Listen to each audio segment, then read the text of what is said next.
the debt ceiling fallacy. This is a complete psyop, a psychological operation between really both parties, the uniparty, the Republicans and the Democrats. This is how this game is played all the time. It's fear-mongering, it's scare tactics, it's constant division, polarization, and hate just to get their votes, right? And try to get support, try to fundraise money.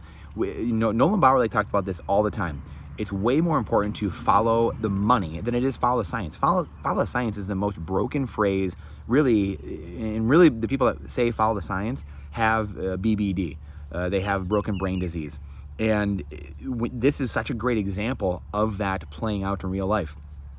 So again, really quick, if you like what we talk about here, please share this out. The algorithm hates truth, does not like truth, not kind to the truth. This is why it's so hard to get people to agree on things, quite honestly, because there's constant manipulation, constant psyops, constant mind control, manipulation, and we're all subjected to it. We're all subjected to it, some just less than others, some more than others, and that's what we try to do here all the time. So if you like what we're doing here and what we talk about and how we look at things, please, I'm no expert. I'm not a psychological expert. I've been studying it for a number of years, and I hope to become an expert someday. But I am an expert at hockey, at skating, at pattern recognition. I'm very good with sound money, understanding what is money, and understanding how to invest in macro investing. That's what I've been doing for 10, 15 years in real estate. Very good with those things. But my world has moved into how can we help the most amount of people at the same time. And it's led into a sound money and ultimately a Bitcoin world. So if you like what we're doing here, questioning everything, questioning the motives of people that have money involved everywhere, and everyone does. The beauty of Bitcoin is that all the incentives are aligned, though. It's a world where incentives are aligned, so you can monetize greed. That's the most beautiful part. In a fiat system that we have now, humans are going to be greedy and they're going to be fearful, but greed is not aligned to be incentivized for the average person. It's aligned for the people at the top who gravitate to power and want power to gain more wealth and control over people. Bitcoin is the opposite of that. Bitcoin aligns the incentives with all people who use a network.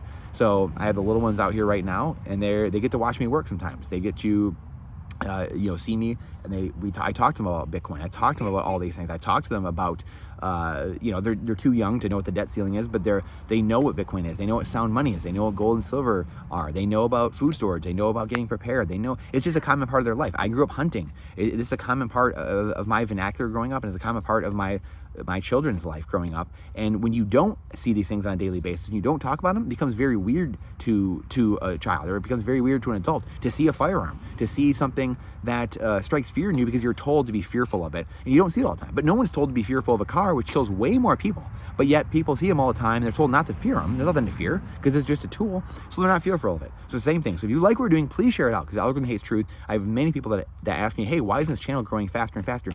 It's because the algorithm hates truth. If I was showing my genitals and I was like doing all kinds of crazy things and questioning my identity, then guess what? I'd have 2 million subscribers so far. So we are the only people that can help each other. That is it. To like, to comment, to share it out to people. It's the only way we are going to get to the masses and have a world that makes somewhat sense. A little bit of common sense in this world. It's the only way we're going to do it. That's it.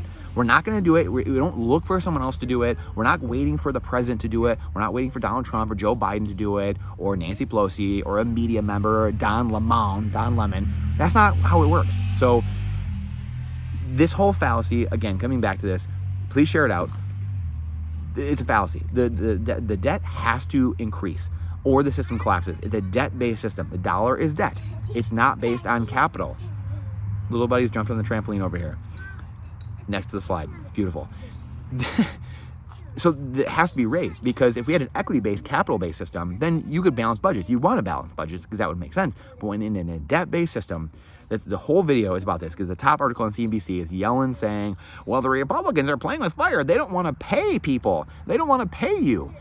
it's complete psyop, it's complete fear-mongering tactics to, just take out your opponents, things like that, and just cut other people down. And that's why when our leaders are constantly doing this, well, of course, this is how the society is going to act. When the leaders are acting like this, the average person is going to do this. They're going to go in, do smash and grabs in their city. They're going to loot their town, loot the businesses, whether it's under the table getting paid or it's just smash and grabs out in the open, right? They're going to loot their own citizens, knowingly or not. And we can have arguments about this all day long in all these different ways, right? But at the end of the day, Bitcoin aligns these incentives and shows people that we can have a world where there's a higher standard of living and lower cost every single day if you're in a Bitcoin standard, in a hard money standard where there's a finite amount. And it's decreasing over time, actually, because people are losing their Bitcoin over time or their sats. In a dollar denominated world or a fiat currency based world, they keep printing more and more and more of it. So you are constantly having to pay more every year for tomatoes or for basic necessities and a toothbrush or water or whatever it is, because it's a debt-based system and you have to find more and more of that fiat currency to buy the very same thing you bought the year before. So this is a fallacy, but you have to understand, how can we fight this? You're not going to really fight it in politics. I've been down that road. 2000 to 2012, I was down the political road. It doesn't work. That doesn't work. So you need to what's up, buddy? You need to go and fight with your wallet and your feet. That's the only way. You have to get out of the fiat network and bring yourself into the Bitcoin network. It's the only way. The parallel system being built alongside the legacy crumbling fiat system is the only way. So that's the only answer. It is the only answer. You can't fix the current reality from the current system, as Jeff Booth says.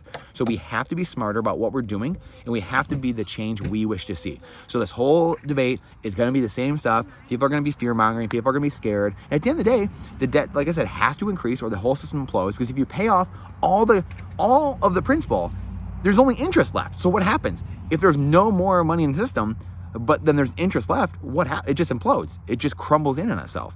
So people say, well, you're not going to get paid. Well, you're going to get paid. You're going to get paid. Look, the state pensions just got bailed out. Biden got elected, and they went and bailed out state pensions and stuff. So this is something that's going to happen. You're going to get paid. Believe me, you're going to get your $2,000 or $1,000 that you're owed from Social Security, but it's only going to buy you a fraction of what it would buy you a year ago or 10 years ago, right? Your loaf of bread is going to cost $100 in a year or two, or 5 or 10 years. You're still going to get your $2,000 you were promised, what you paid in, but life is going to cost much, much more, and your standard of living is going to come down. This is exactly why we need to change the money, fix the money to fix the world, or we will continue down this road. If you like more of the same, if you like this insanity, then keep doing what you're doing. So I appreciate you. Thank you for coming to my TED Talk. Please share this out, because the algorithm hates truth. And this is the only way. Getting education out and truth out and questioning everything with boldness, even the existence of God himself, is the only way we're going to speed up adoption of sanity and minimize collateral damage. So it's not financial advice, it's freedom advice. And I appreciate Brandon B, by the way, again, for his video or his comment the other day about questioning Prager University. That's why I put a message out, by the way, to PragerU, saying, hey, what are you teaching here? I mean, this is absolute trash. Like the banking videos they're making for kids and stuff. This is why here we have numerous children's books we've written, and they will be coming out this year. And we're gonna have many more coming, and we're gonna have Tuttle Twins like information. The more Tuttle Twins type of companies that come out for children's education and informing the youth, the better people we're, the more free people, the fair, the more justice, the more wealth. Everything is going to be there if we choose to treat our children like the assets they are instead of liabilities. So I appreciate you. I look forward to seeing you on the next one, and please share this out. Thank you.